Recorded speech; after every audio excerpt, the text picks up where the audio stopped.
योगी आदित्यनाथ के सीएम बनने के बाद पीएम मोदी पहली बार यूपी के 2 दिन के दौरे पर आज लखनऊ पहुंच रहे हैं। पीएम मोदी आज दोपहर 3:50 पर लखनऊ एयरपोर्ट पहुंचेंगे। यहां से वो सीधे हेलीकॉप्टर से CDRI पहुंचेंगे। यहां उनका 40 मिनट का कार्यक्रम होगा। इसके बाद PM Modi Abdul Kalam technical university जाएंगे, जहां वो नए भवन का लोकार्पण करेंगे। शाम को 5 बजे पीएम मोदी मुख्यमंत्री आवास 5 कालिदास मार्ग पहुंचेंगे। यहाँ योगी ने पीएम के सम्मान में डिनर का आयोजन किया है, जिसमें केंद्र और यूपी के कई कैबिनेट मंत्रियों के अलावा बीजेपी के कई बड़े नेता भी मौजूद रहेंगे। कल तीसरे अंतर्राष्ट्रीय योग दिवस के मौके पर पीएम मोदी रमाबाई अंबेडकर मैदान में सुबह 5:30 बजे 51,000 लोगों के साथ योग करेंगे। पीएम मोदी के इस दौरे के लिए सुरक्षा के चाक चौबंद इंतजाम किए गए हैं।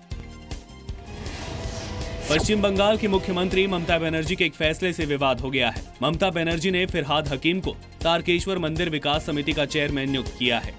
शायद ऐसा पहली बार हुआ है जब किसी बड़े मंदिर की कमेटी का चेयरमैन किसी मुस्लिम को बनाया गया हो।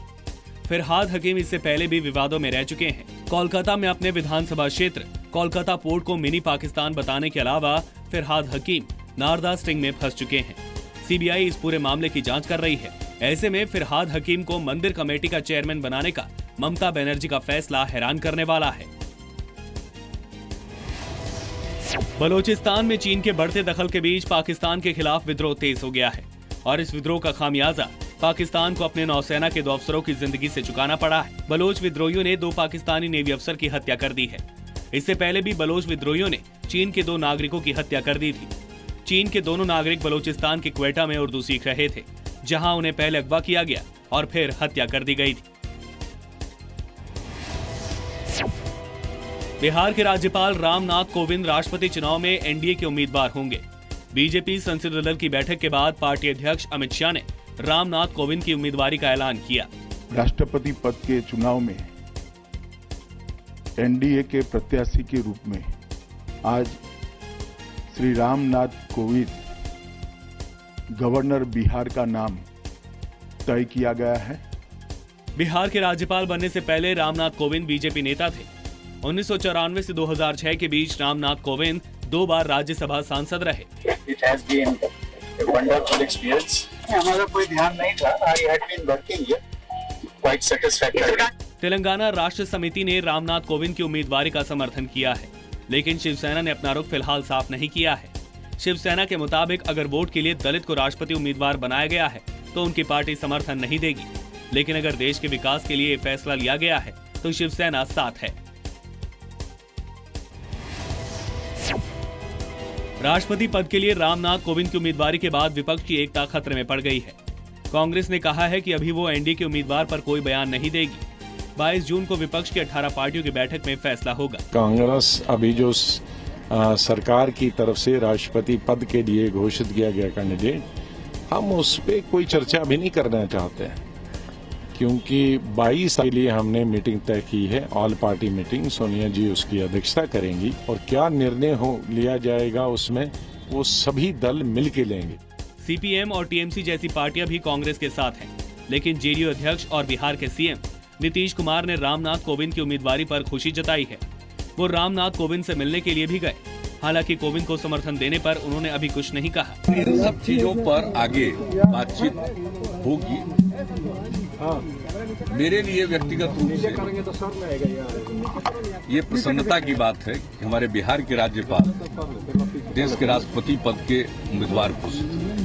बीएसपी अध्यक्ष मायावती ने कहा है कि अगर विपक्ष कोविंद से ज्यादा लोकप्रिय दलित नेता को उम्मीदवार नहीं बनाता है, तभी वो उन्हें समर्थन देगी।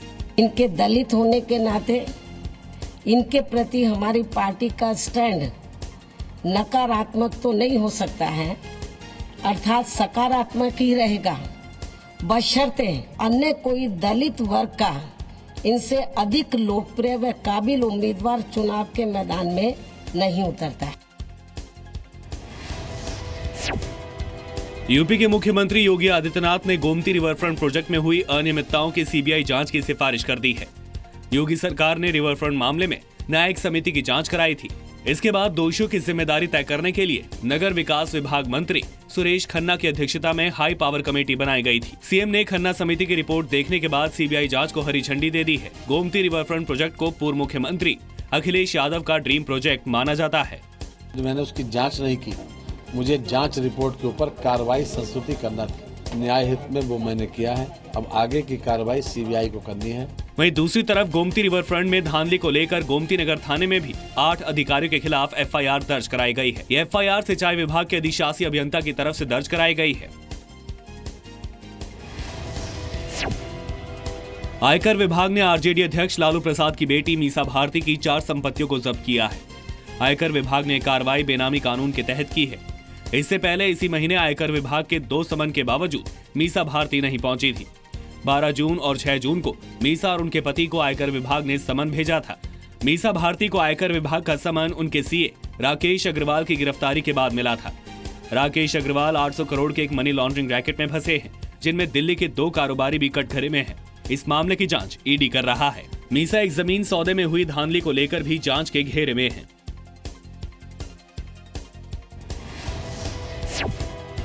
यूपी और महाराष्ट्र के बाद अब पंजाब के किसानों को भी कर्ज से राहत मिली है। पंजाब की अमरिंदर सिंह सरकार ने राज्य के करीब 8.75 लाख छोटे और मझोले किसानों का पूरा कर्ज माफ करने का ऐलान किया है। विधानसभा में सीएम के ऐलान के मुताबिक छोटे किसानों के 2 लाख रुपए तक के कर्ज माफ किए गए हैं, जबकि मझोले किसानों को भी 2 लाख रुपए की राहत दी गई है। कांग्रेस ने अपने चुनावी घोषणा पत्र में किसानों की कर्ज माफी का वादा किया था। पीएम मोदी के अमेरिकी दौरे से पहले मेक इन इंडिया के तहत भारत में F-16 लड़ाकू विमान के उत्पादन को लेकर बड़ा करार हुआ है। अमेरिकी कंपनी लॉकहीड मार्टिन की मदद से टाटा ग्रुप भारत में विमान बनाएगा। सूत्रों के मुताबिक पेरिस एयर शो के दौरान आज ही टाटा और लॉकहीड मार्टिन के बीच इस समझौते पर दस्तखत किए गए।